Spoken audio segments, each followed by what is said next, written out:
கரூரில் வடமாநில பெண் தொழிலாளி படுகொலை செய்யப்பட்டுள்ள சம்பவம் பெரும் பரபரப்பை ஏற்படுத்தி இருக்கிறது. யார் அந்த கொலையாளி? விரிவாக பார்க்கலாம் இந்த செய்தி தொகுப்பில். கரூர் மாவட்டம் வேலாயுதம்பாளையத்தை அடுத்த கொங்கு நகரில் முருகையன் என்பவர் பால் பண்ணை நடத்தி வருகிறார். இவரது பால் பண்ணைக்கு உதவியாளர் பணிக்கு ஆள் வேண்டும் என்று நடையனூரில் வசிக்கும் வடமாநில ஏஜென்ட்டிடம் கேட்டுள்ளார். இதையடுத்து அவர் பீகாரைச் சார்ந்த தர்மாத் குமார், அவரது மனைவி சாந்திமதி தேவி, மனைவியின் தம்பி ஆகியோரை வேலைக்கு சேர்த்துள்ளார். ஜூலை 1ஆம் தேதி முதல் அவர்கள் முருகையனின் பால் பண்ணையில் தங்கியிருந்து வேலை செய்து வந்துள்ளனர்.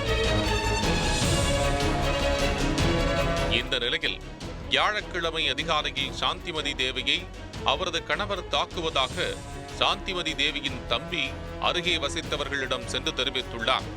இதையடுத்து அவர்கள் பால் பண்ணை உரிமையாளர் முருகையனுக்கும் தகவல் அளித்துள்ளனர். இதனைத் தொடர்ந்து அக்கம் பக்கத்தினரும் முருகையனும் அங்கு சென்று பார்த்தபோது சாந்திமதி தேவி இரத்த வெள்ளத்தில் சடலமாக கிடந்துள்ளார். இதுகுறித்து அவர்கள் வேலாயுதம்பாளையம் காவல் நிலையத்திற்கு அளித்த தகவலில் சம்பவ இடத்துக்கு வந்த போலீசார் சடலத்தை கைப்பற்றி உடற்கூறாய்வுக்காக அனுப்பி வைத்தனர். மோப்பனாயும் வரவழைக்கப்பட்டு தடயங்கள் சேகரிக்கப்பட்டன.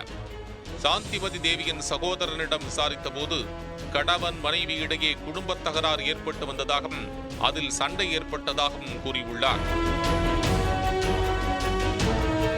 இதையடுத்து வழக்கு பதிவு செய்த போலீசார் மனைவியை அடித்து கொலை செய்ததாக தர்பாத் குமாரை தேடி வருகின்றனர். மேலும் அவர்களை வேலைக்கு சேர்த்த வடமாநில ஏஜென்ட்டையும் தேடி வருகின்றனர். பால் பண்ணைக்கு வேலைக்கு சேர்ந்த 3 நாளிலேயே வடமாநில பெண் கணவரால் அடித்து கொலை செய்யப்பட்ட சம்பவம் அப்பகுதியில் பெரும் பரபரப்பை ஏற்படுத்தியுள்ளது.